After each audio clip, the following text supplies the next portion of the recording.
السلام عليكم ورحمة الله وبركاته. معكم دكتور خالد البربري، وده درس جديد من دورة تعليم التداول للمبتدئين. طيب، الموضوع اللي هنتكلم عنه النهاردة هو موضوع مهم جدا وناس كتير بتسأل عنه، وبيحدد أصلا بالنسبة لناس كتير أنت هتشتغل في المجال ده ولا لأ، أنت هتبدأ فيه ولا لأ. واتسألت فيه كتير جدا. فإحنا حابين بس نفهم حاجة. أنا مش راجل شيخ. إحنا هنتكلم النهاردة عن مشروعية الفوركس أو الدين بيقول إيه في الموضوع ده. فأنا هاقول لكم بناءً على بحث وبناءً على تدوير كتير وبناءً على آراء كتير وهكذا، ولكن مش فتوى. يعني أنا مش هادّيك فتوى، أنا هادّيك الآراء اللي موجودة واللي بناءً عليها أنا مثلًا باشتغل. ممكن واحد تاني يبقى شايف من وجهة نظر تانية أو شايف رأي تاني، فدي حاجة بترجع لك. ولكن للمرّة المليون أنا مش راجل طالع أدّيك فتوى ولا طالع أنا مش شيخ. تمام؟ طيب.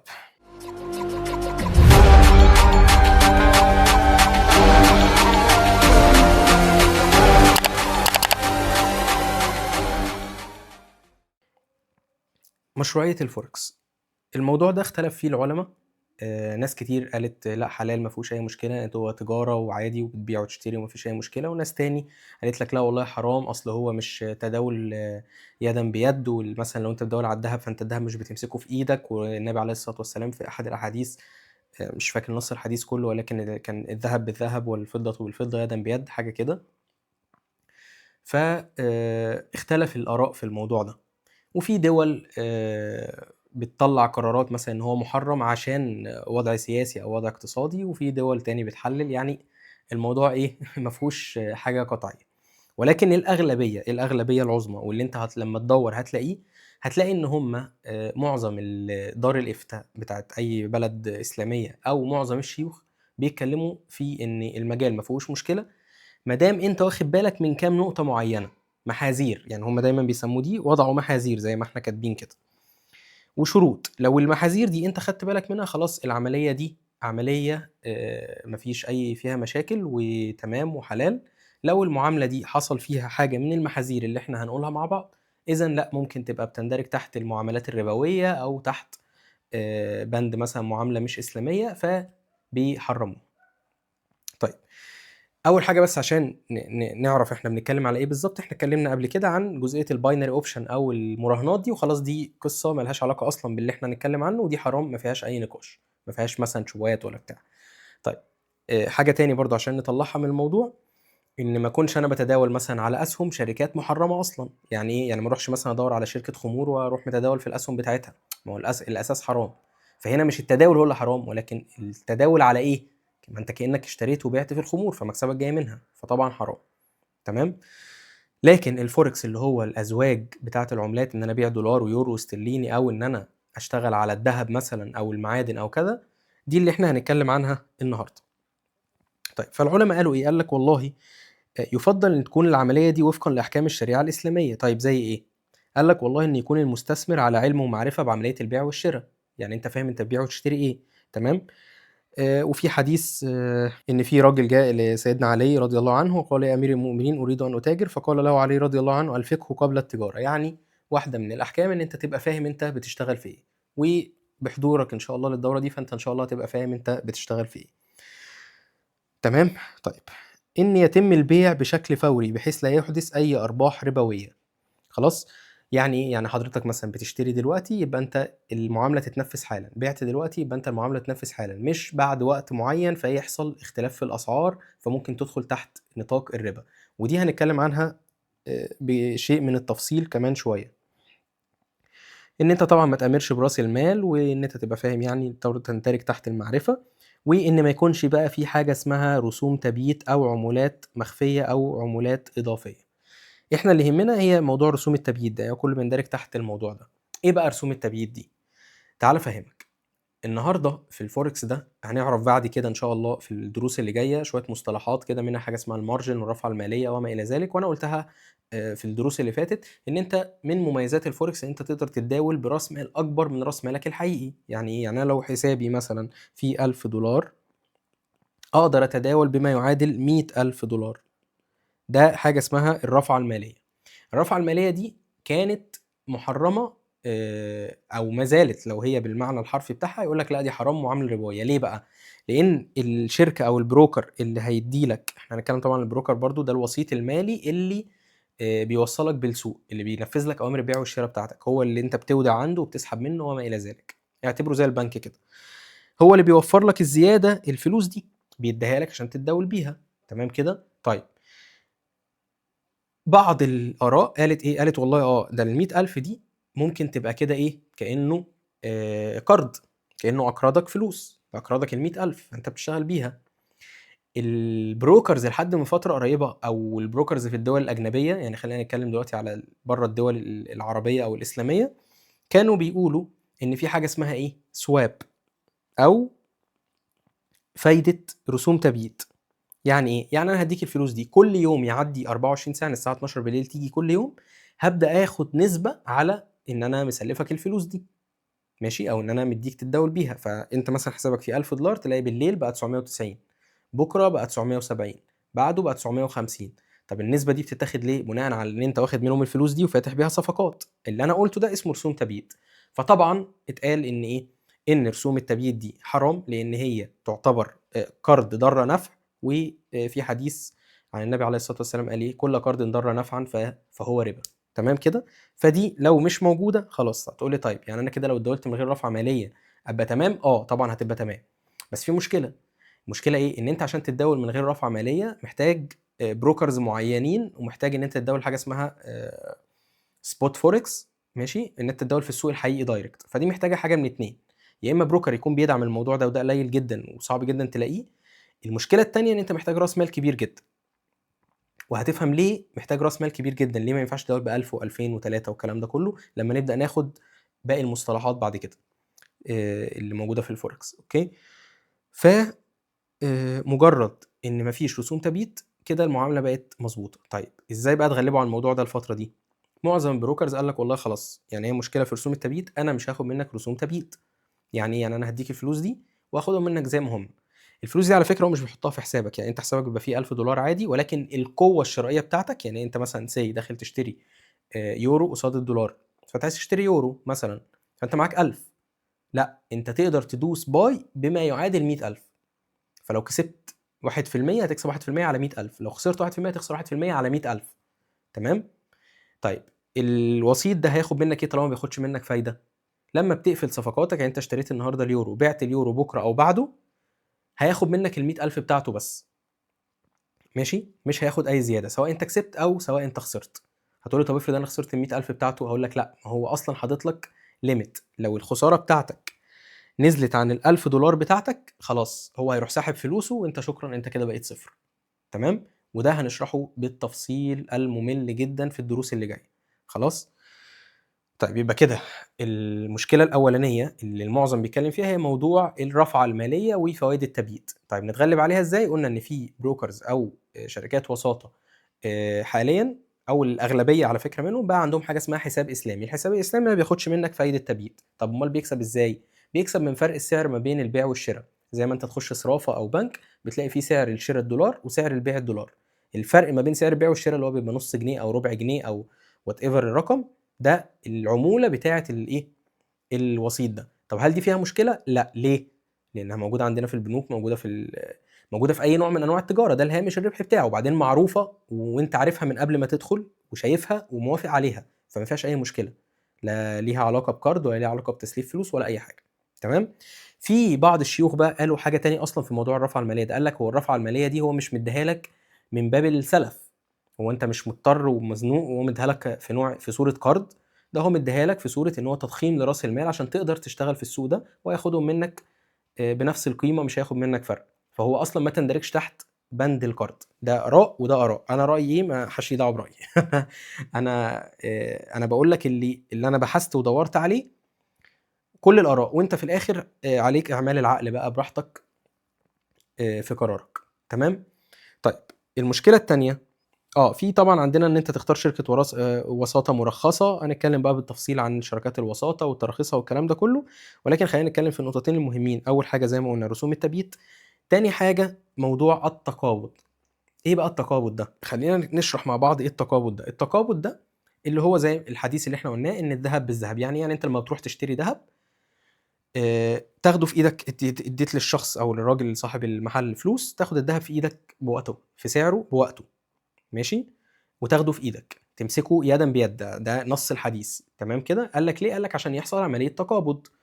طيب التقابض ده يا جماعه انا برضو بقول لك من ايه، من منظور ديني بناء على البحث. التقابض ده عندنا حاجه اسمها تقابض حكمي وتقابض ضمني، ده في الفقه. ايه التقابض الضمني؟ التقابض الضمني ان انا فعلا اديك الحاجه تمسكها في ايدك، تديني حاجه امسكها في ايدي، ده اسمه تقابض ضمني. انما تقابض حكمي ده بقى ايه؟ ده اللي هو يعني في حكم التقابض، ولكن طبعا مع اختلاف الازمان بقى في موضوع مختلف. ازاي؟ هقول لك النهارده انت لما بتشتغل طول الشهر تيجي تقبض فلوسك، 90% النهارده من الناس ما بقتش تاخد المرتب ده كاش في ايديها، تاخده على كارت، صح؟ بيتبعت لك على البنك بتاعك، وممكن تقعد طول الشهر، يعني في مجتمعات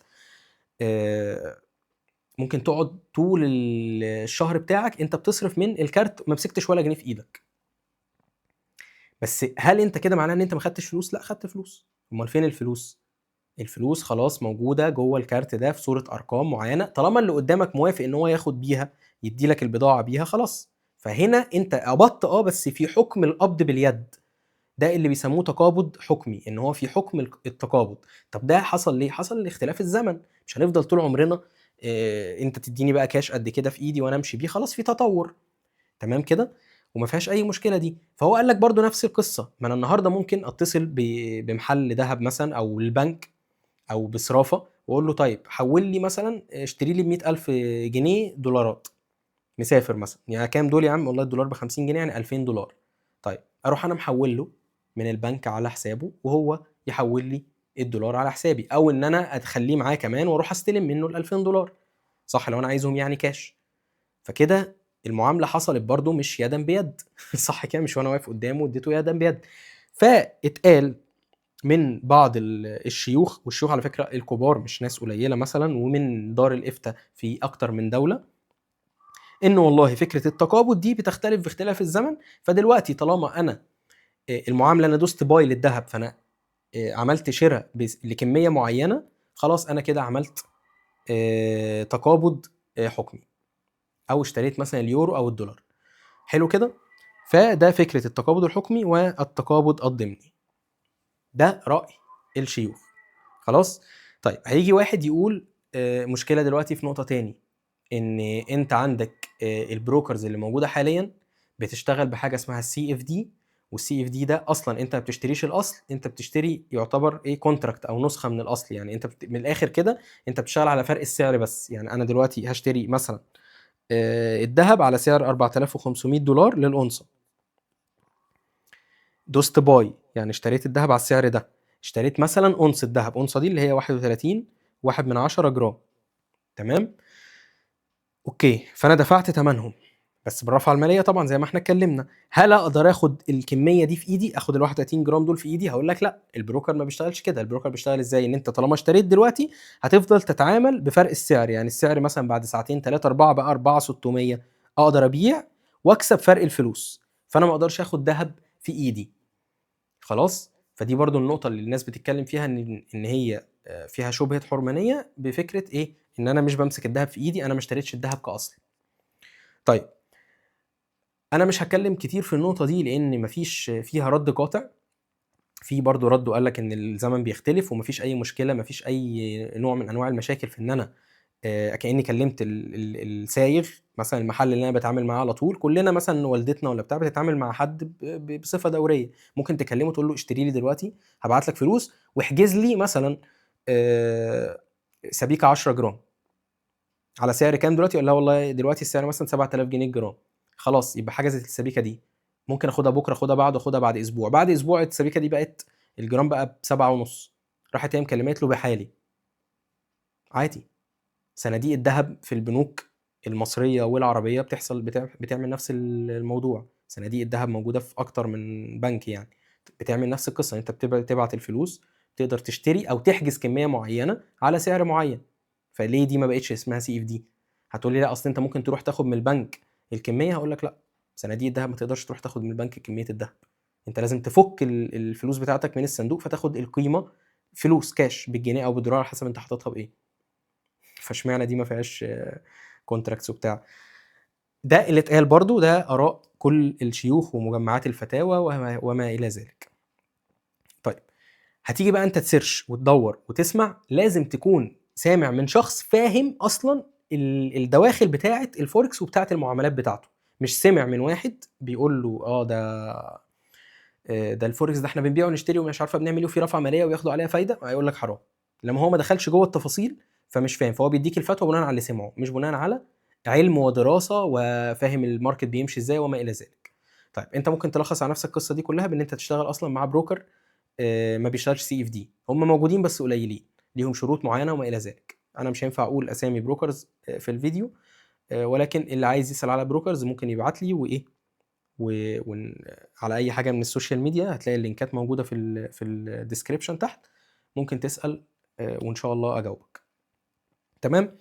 طيب فدي فكره المشروعيه بتاعه الفوركس، ودي واحده من الفتاوى من القدس الشريف في سنه من السنين 2000 مش فاكر 2008 او 2006، انا مش شايف كويس.